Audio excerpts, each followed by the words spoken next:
Thank you for coming once again.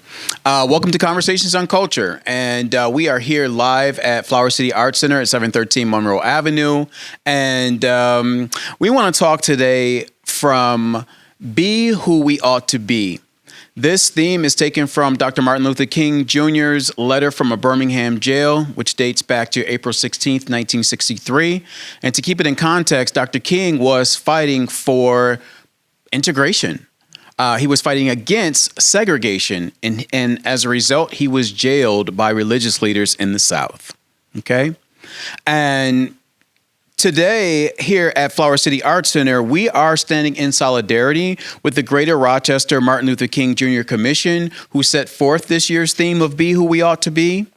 And through this conversation, we hope that Flower City Arts Center is being who we ought to be by creating safe spaces within which people of all backgrounds can implement the arts to uplift ourselves and one another in the spirit of Dr. King's words written from a Birmingham jail. Now, I'd like to read to you all the excerpt from the quote. Dr. King said, "In a real sense, all life is interrelated. All men are caught in an inescapable network of mutuality, tied in a single garment of destiny. Whatever affects one directly affects all indirectly. I can never be what I ought to be until you are what you ought to be. And you can never be what you ought to be until I am what I ought to be. This is an interrelated structure of reality." So, before I begin my questions for my esteemed panel here, I'm going to give them the opportunity to introduce themselves. Is that all right? All right. All right. Well, good evening, everyone. I like to usually start by saying it's a great day to be alive. And I'm also going to say my name is Rhonda Walker, and I just heard that if it's coming from the heart, that you're going to have some nervousness, some anxiety, and that's what I'm sitting with right now. So I'm a social worker by profession. I've worked in the community for a long time with families in their natural settings, and currently I'm a DEI manager at SPCC, Society for the Care and Protection of Children, and that's a little bit about me. I like to say also I have two beautiful love lines. And every time I say the word beautiful, if you know me, it's BEYOU and then full, so be you. I be Shy the Realist. Yeah. I am a spoken word poet, hip hop artist, youth mentor, an educator in the city of Rochester, currently working at Rochester Academy Charter School High School, and a black man, which that speaks to all the other different facets of myself that art or education can't really express. Just a person living in this program, this journey, figuring it out and trying to inspire everybody around me with the lessons that I learned. So. Hi, I'm Teresa Stewart. I'm currently at the Rochester Area Community Foundation, and I also am a DEI practitioner. I've been doing this work for quite some time, only 2 years at the foundation, but in my outside life, I've done a lot of racial justice training. And first of all, I want to thank you three for your poetry tonight. It was awesome. And again, the message that we all should get from this is we should feel uncomfortable and we should be able to do something about it. So thank you. My name is Shabazz. I am a Chicago native, transplanted to Rochester, shout out Realist. Rochester transplant, and I'm an active member of the arts community here. I'm owner of Sankofa Studios, one of the founding members of the Ninth Floor Artist Collective. I'm a teaching artist, so I teach everywhere where people are willing to listen and experience a piece of this culture. I like to believe that art education is necessary for us because as a visual artist, I think we are in possession of a superpower. We're able to talk to people in the future.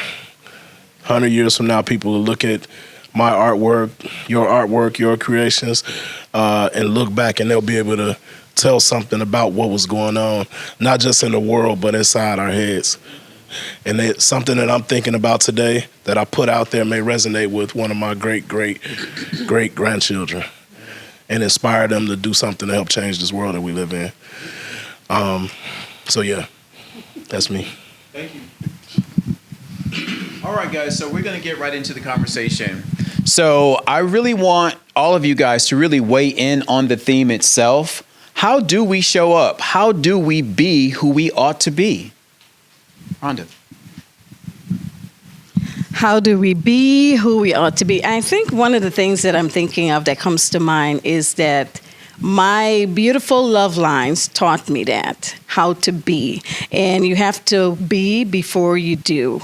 And the reason I said they taught me how to be is that I remember, and I'm going to say breastfeeding, and looking down and having my oldest breastfeed, and I said, I need to be me because whatever is inside of me is going to be passed on to her. So I had that thought, and I started to kind of work on that. And when they got a little older, I remember coming home one day from work, and I had this pretense, smile, that I was doing just great. And I asked them, how are you doing? And they said, great. And they said, how are you? And I said, I'm great. And my oldest looked at me and said, no, you're not.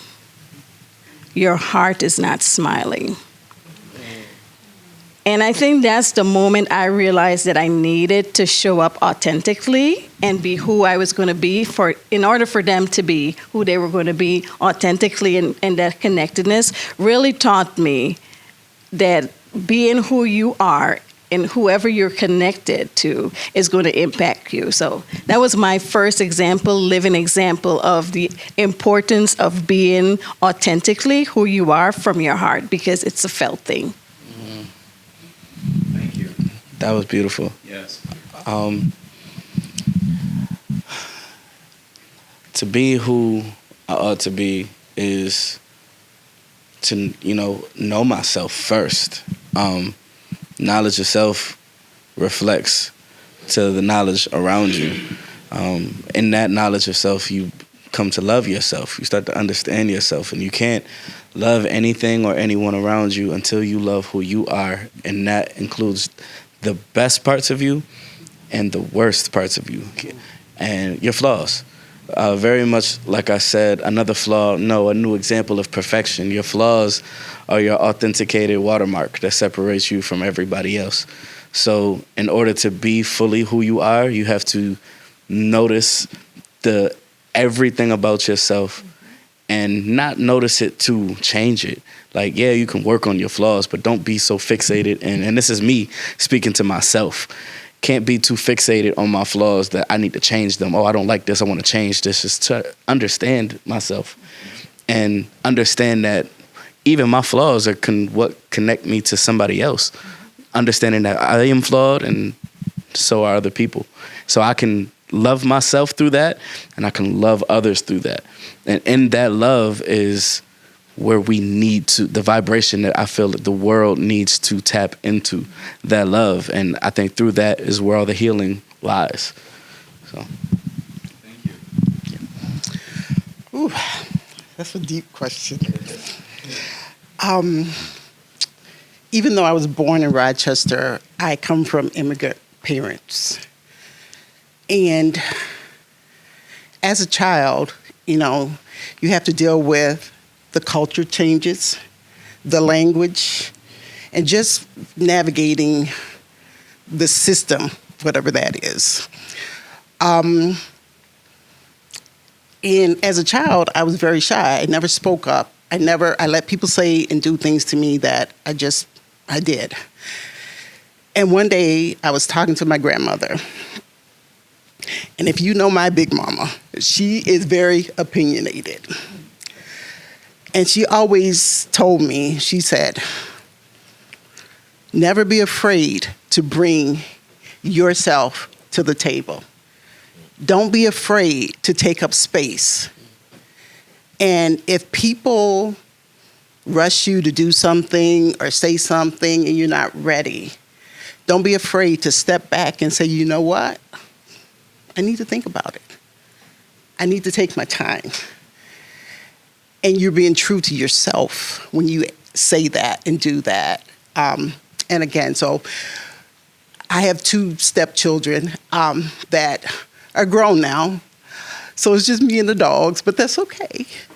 And sometimes I talk to them and I say, you know what, you can't do that. You can't do that. But whatever. But you have to be able to say, you know what, this is what I need. This is for me. And take up space.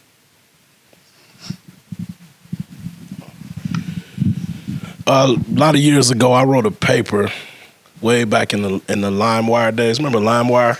They had the desktop drive. So the paper is long gone. It was on that drive.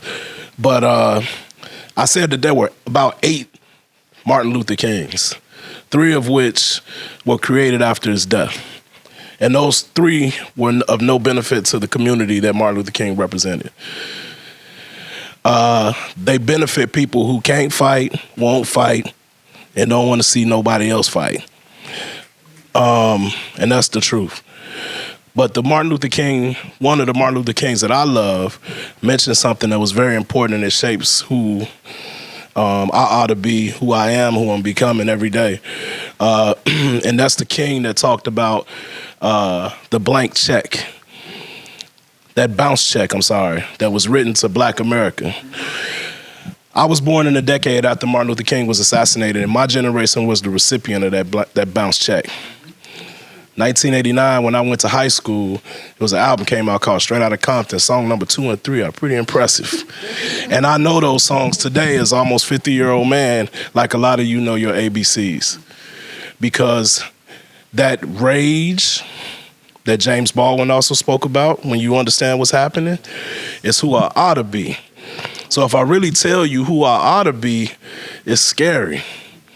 It's kind of scary for America. I don't know if we want to see who I ought to be. We should really embrace the choice that a lot of us make in regards to like self-development, community development, collective responsibility, collective economics. We're really just trying to get out of the way. I'm talking about the Black community. We're trying to get out of the way and grow ourselves and know ourselves and fall in love with ourselves again. 'Cause so much has happened that pushed us away from loving ourselves. Who I am right now, I was locked up when I was younger. I've been to prison before. That scares a lot of people. That ain't a pretty picture. Right? It's not a pretty picture. We were poor when I was growing up on the south side of Chicago. That's not a pretty picture, right? I had struggles. I have struggled. I'm talking about had. I have struggles, right? We all do. And I think that who I ought to be is a person who is true to himself, authentic, and not afraid of what you think about who I am. I could care less, right? I really could care less. What I do care about is that I'm having a positive impact on those who need somebody to represent for them. And an example, like I needed when I was a young man, listening to Straight Outta Compton number 2 and 3, memorizing them. Okay? All right. And I think that's all.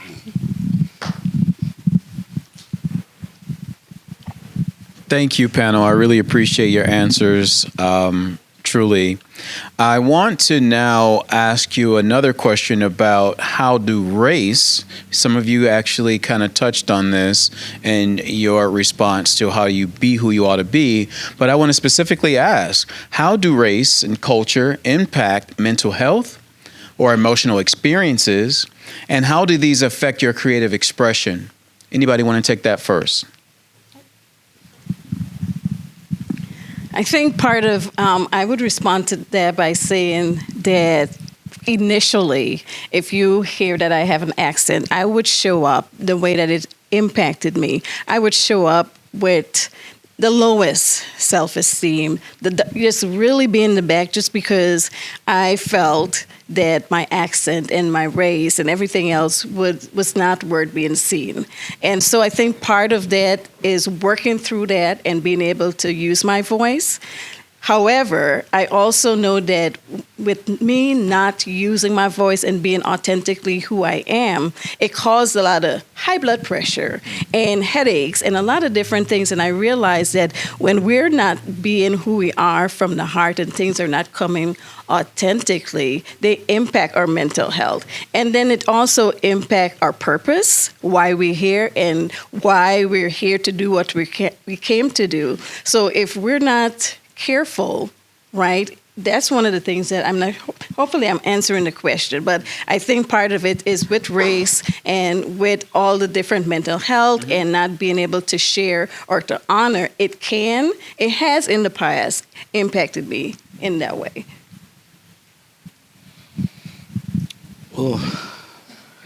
I'm gonna be honest.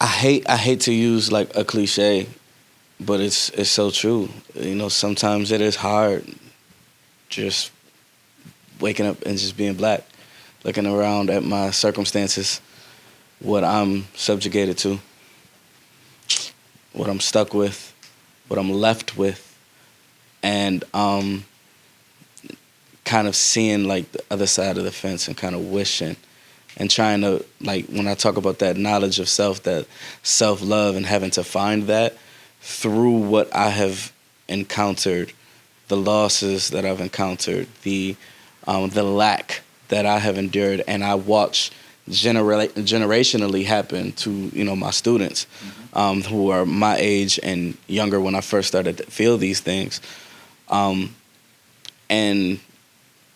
wish that things would have been different if we had more teaching, better teaching, if we had, you know, more structure in place, if we had full households, if we had, you know, generational wealth, if we had something to eliminate a lot of these issues.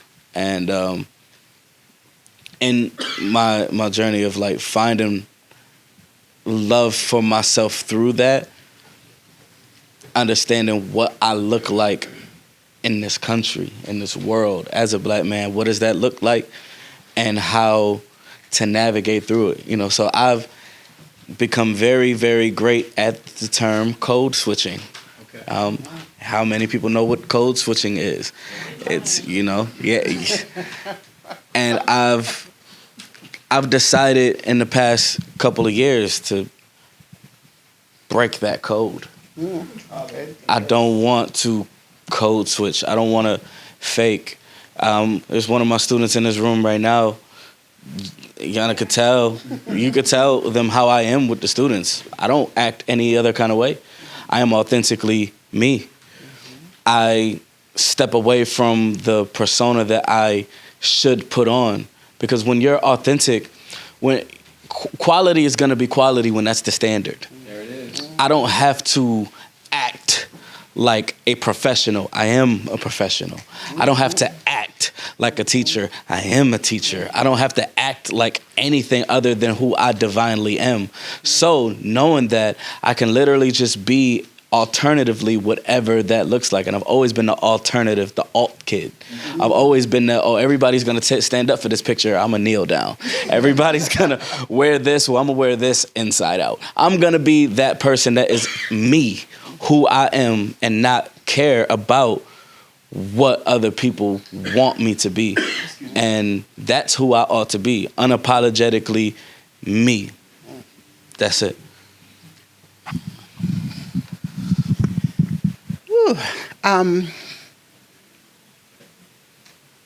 As a black woman, we walk with stress every day. I don't think I've ever had a day where it's like you can come in and be like, oh, okay, I'm going to be Teresa today. And it took me a long time to figure out who Teresa was. And as a young woman in what I thought was my forever career track, I had to feel like I had to act or be or do or say the right things in order to be promoted, to be taken seriously, to be looked at as like, oh, okay. You got two white men sitting in the room, and it's like me, and it's like, okay, I say something, and they don't hear that, but they hear the other conversations. So finally, I decided one day, you know what? I'm not doing this anymore. I'm not. Did it hurt me? Probably, but I felt like, you know what? I was being my authentic self. I was bringing me to the table and finally figuring out what that was. And sitting in a room when I'm sick as a dog, but I know if I'm not here, that will be used against me. So finally, again, you have to make the choice to say, you know what? I'm not doing this anymore. And taking time for me, to getting to know me. And I also look at it as if it bothers you, then so be it. Mm-hmm. I have to be me. Mm-hmm. And I have to make sure that at the end of the day, when I look in that mirror, when you're washing your face and you're doing your little stuff and you're like, I want to recognize who I am. Yeah, we're going to kill code switching for 2024. Yes, we are. I just got to say something about that.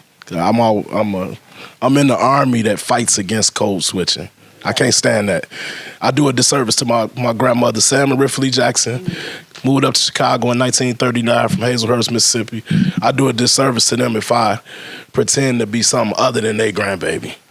Don't make sense. So you be around me long enough, I'm going to say y'all, I'm going to say finna, I'm going to say about to. It's just what it is. I'm from Chicago, South Side, what it is. But when it comes to race and the artwork and how it impacted it, I come from, and mental health, I come from a position, I hold the position that in a lot of ways I feel like Ogun, like Superman, Ogun, like I'm powerful. Because when I look around at America and all that has been done to us, and then I look at all that has been contributed to America, it's like, man, Stevie Wonder is on my team. Michael Jackson is on my team. Prince is on my team. LeBron is on my team. What's the brother that did the first open heart surgery? Hale? Daniel, my team. So I feel supremely powerful. Right? I got to tune it down a little bit sometimes. I might get shot for real and die. And it's interesting in feeling powered or empowered. I don't like using those words. Those are grant writing words. I don't like empowered. I don't know why I said that in front of y'all. I just code switched. Man. We having a real conversation here.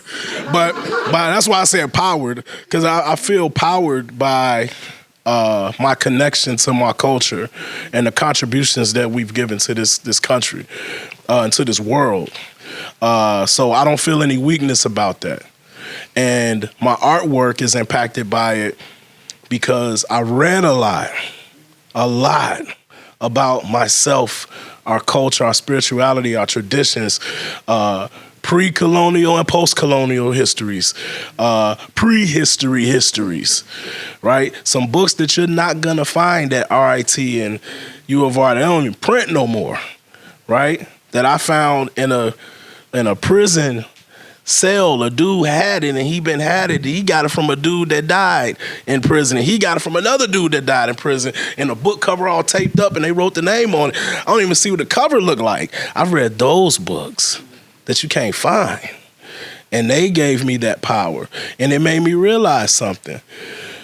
When I look at what I'm reading and how big and massive our presence is in this world, prior to 500 years ago, we was that, right? And then I look at the world around us, and I felt responsible to put something back into the world. And that's what my art is. So I started off, all I did was paint African masks and stuff that I thought just felt like me. Color patterns that felt like me. I started just put that out there. And in doing that, I was releasing a pressure, a tension that I had because I read so many books and I didn't have a lot of people to talk to about the stuff that I read. That's what drove a lot of the Panthers, you know. A lot of them out of their minds in the 1970s when the party was disbanded and, you know, COINTELPRO, we ain't got to go down that road, but y'all know what it is. This is what drove a lot of them off the cliff. They didn't have anybody to communicate with. And the artwork became a release valve on that pressure cooker for me. A little bit at a time. And then after a while, people start saying, y'all smell that? Y'all smell something cooking? Y'all cool cooking that? And now everybody want to come to my kitchen and see what I'm cooking because it's authentic. Ain't nothing fake about it, right? It started with literature, started with books, started with experiences, started with honesty, no code switching, just me.